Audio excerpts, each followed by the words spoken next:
Exactly 40 years old, Adana Okore had mastered the art of smiling when her heart was breaking. Every wedding she attended felt like a quiet funeral for her own dreams.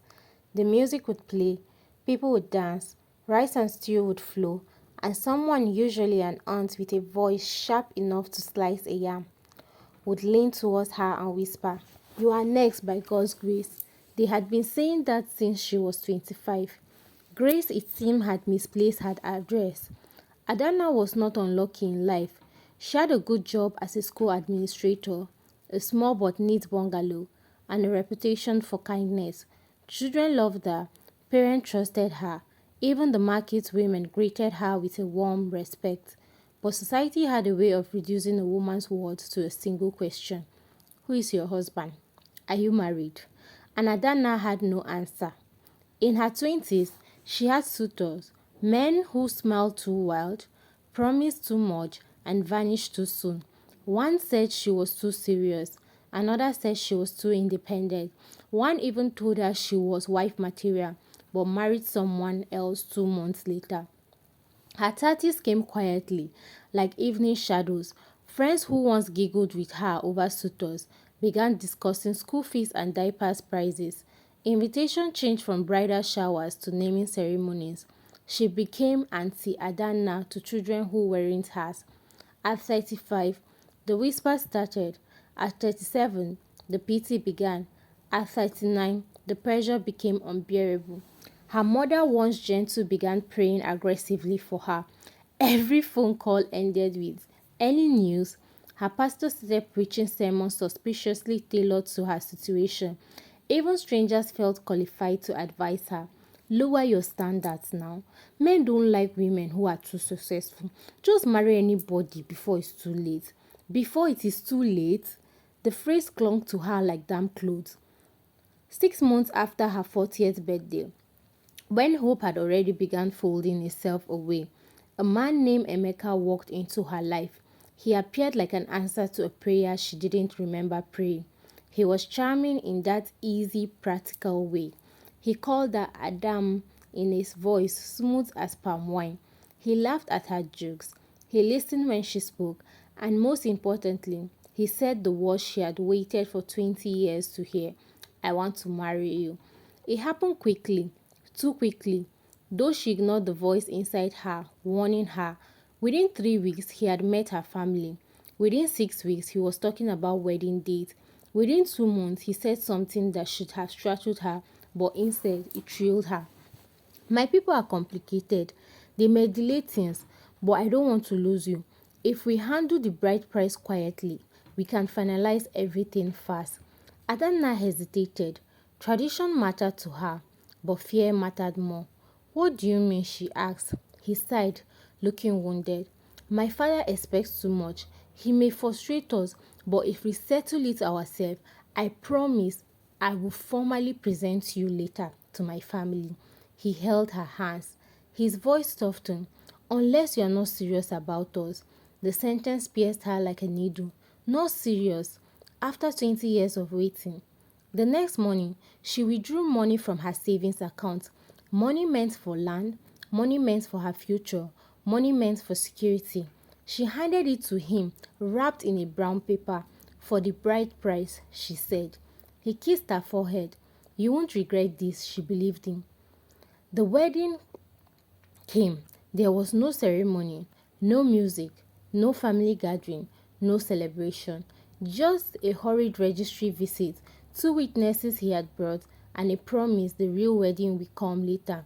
She ignored the absence of his relatives, ignored the fact that he never took her to his village, ignored how he avoided questions about his background because she was married now, finally. She wore her ring everywhere, lifting her hand slightly when she talked to people so they would see. She practiced writing Mrs. Adana Okore Emeka on a scrap paper. At church, she sat straighter. The whisper stopped. For the first time in years, she slept peacefully.